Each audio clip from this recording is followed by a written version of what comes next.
لله نحمده ونستعينه ونستغفره ونؤمن به ونتوكل عليه ونعوذ بالله من شرور أنفسنا ومن سيئات أعمالنا من يهده الله فلا مضل له ومن يضلل فلا هادي له ونشهد أن لا إله إلا الله وحده لا شريك له ونشهد أن سيدنا ومولانا محمدا عبده ورسوله أما بعد أعوذ بالله من الشيطان الرجيم بسم الله الرحمن الرحيم فطرة الله التي فطر الناس عليها لا تبديل لخلق الله ذلك الدين القيم ولكن أكثر الناس لا يعلمون وقال تعالى وأنكحوا الأيام منكم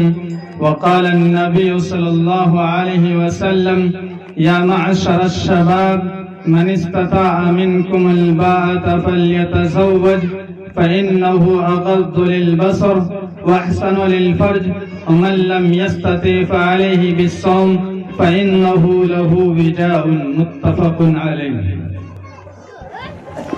میرے بزرگوں اور ایمانی دینی اور بھائیوں اور پردہ نشین میری ماں اور بہنوں اور وہاں کے اسٹیج حضرات علماء کرام، بنیادی طور پر اللہ تعالیٰ نے اس کائنات میں دو نظام بنائے ہیں. ایک تکوینی نظام جیسے سورج کا نکلنا اور ڈوبنا، رات کا آنا اور جانا، اور زندگی اور موت کے واقعات وغیرہ.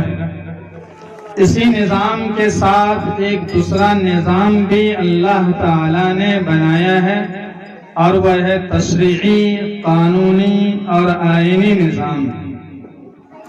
ہر انسان کو، ہر آدمی کو پیدائش سے لے کر موت تک اس نظام کے مطابق چلنا ہے.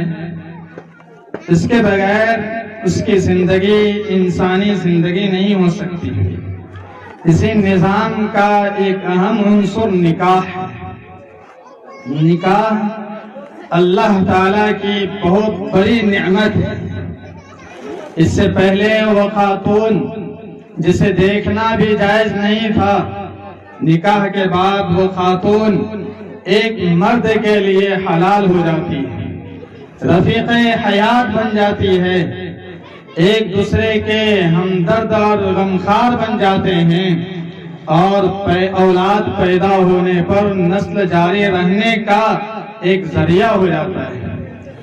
نکاح کی سب سے بڑی فضیلت وہ ہے جس کو امام بخاری اور امام مسلم رحمہم اللہ نے نقل فرمایا ہے کہ 3 صحابی حضور اقدس صلی اللہ علیہ وسلم کی عبادت کا حال معلوم کرنے کے لیے ازواج مطہرات رضی اللہ عنہن کی خدمت میں حاضر ہوئے اور تینوں نے آپ کی عبادت کا حال معلوم کیا. جب معلوم ہوا تو تینوں میں سے ایک نے کہا کہ میں رات بھر نماز پڑھوں گا، سوؤں گا ہی نہیں، رات بھر جاگ کر نماز پڑھوں گا، قیام کروں گا. اور دوسرے نے کہا کہ میں ہمیشہ روزہ رکھوں گا، کبھی افطار نہیں کروں گا. اور تیسرے صحابی نے یہ کہا کہ میں شادی ہی نہیں کروں گا تاکہ بیوی اور بچوں کے الجھنوں سے فارغ ہو کر ایک اللہ کی عبادت کر سکیں. جناب رسول اللہ صلی اللہ علیہ وسلم یہ باتیں سن چکے ہوتے ہیں، تشریف لاتے ہیں تو آپ فرماتے ہیں کہ کیا تم ایسی باتیں کر رہے تھے؟ سنو، اما واللہ انی لخشاکم للہ واتقاکم لہ ولکنی اصوم واصلی وارقد وتزوج النساء فمن رغب عن سنتی فلیس منی. کہ سنو کہ خدا کی قسم میں روزہ بھی رکھتا ہوں، نماز بھی پڑھتا ہوں، سوتا بھی ہوں، آرام بھی کرتا ہوں، اور عورتوں سے شادی بھی کرتا ہوں، اور افطار بھی کرتا ہوں، اور یہ نکاح میری سنت ہے، جس نے میری اس سنت سے اعراض کیا، منہ پھیرا، تو مجھ میں سے نہیں۔ حضرت ابو ایوب انصاری رضی اللہ عنہ سے روایت ہے کہ جناب رسول اللہ صلی اللہ علیہ وسلم نے فرمایا، اربع من سنن المرسلین الحیاء ویروى الختان والتعطر والسواک والنکاح۔ آپ علیہ السلام نے فرمایا کہ نکاح انبیاء علیہ السلام کی سنت ہے۔ آپ نے فرمایا کہ 4 چیزیں پیغمبروں کی سنت ہیں۔ حیا کرنا، ایک روایت کے مطابق ختنہ کرنا، عطر لگانا، مسواک کرنا اور نکاح کرنا۔ پتہ یہ چلا کہ جناب رسول اللہ صلی اللہ علیہ وسلم نے نکاح کو اپنی سنت کے ساتھ ساتھ پیغمبروں کی سنت قرار دیا ہے۔ اور یہ نکاح یہ عبادت ہے اور دائمی عبادت ہے، اس پر بھی اجر و ثواب ملتا ہے۔ اس دیواسی تعلق عبادت ہے، صدقہ ہے، اس پر بھی اجر و ثواب ملتا ہے۔ حضرت ابو ذر رضی اللہ عنہ سے روایت ہے کہ رسول اللہ صلی اللہ علیہ وسلم نے فرمایا کہ لا الہ الا اللہ کہنا صدقہ ہے، اللہ اکبر کہنا صدقہ ہے، سبحان اللہ کہنا صدقہ ہے، الحمدللہ کہنا صدقہ ہے۔ اور آپ نے فرمایا کہ وفی بدء احدکم صدقہ، قالوا یا رسول اللہ ایاتی احدنا شہوته ویکن له فیہا اجر؟ قال لو ارأیتم لو وضعها فی حرام فكان عليه وزر فكذلك إذا وضعها في الحلال فكان عليه أجر۔ مسلم شریف کی روایت ہے کہ جناب رسول اللہ صلی اللہ علیہ وسلم نے فرمایا کہ آدمی اپنی بیوی کی شرمگاہ کو آئے، یہ بھی صدقہ ہے، عبادت ہے، اس پر بھی اجر و ثواب ملتا ہے۔ صحابہ کو سن کر کے تعجب ہوا کہ یہ کیسے کہ آدمی اپنی نفسانی خواہشات کو پوری کرے، اپنی خواہش کو مٹائے اور سکون حاصل کرے اور اس پر بھی اجر و ثواب ملے۔ آپ علیہ السلام نے فرمایا کہ جس طرح سے ایک آدمی اپنی خواہشات کو غلط اور ناجائز جگہوں پر پوری کرتا ہے تو اس پر اس کو گناہ ملتا ہے، ٹھیک اسی طرح سے جب آدمی اپنی نفسانی خواہشات کو جائز جگہوں پر، حلال جگہوں پر پوری کرتا ہے تو اس پر اس کو اجر و ثواب ملتا ہے۔ میرے بھائیوں، پتہ یہ چلا کہ نکاح ایک عبادت ہے، دائمی عبادت ہے، ایسی عبادت ہے کہ انسان جس حالت میں بھی ہو، سویا ہوا ہو، لیٹا ہوا ہو، بات چیت کر رہے ہو اپنی بیوی کے ساتھ، جس حالت میں بھی ہو، یہ عبادت جاری رہتی ہے، یہ عبادت جاری رہتی ہے، اس پر اجر و ثواب ملتا رہتا ہے۔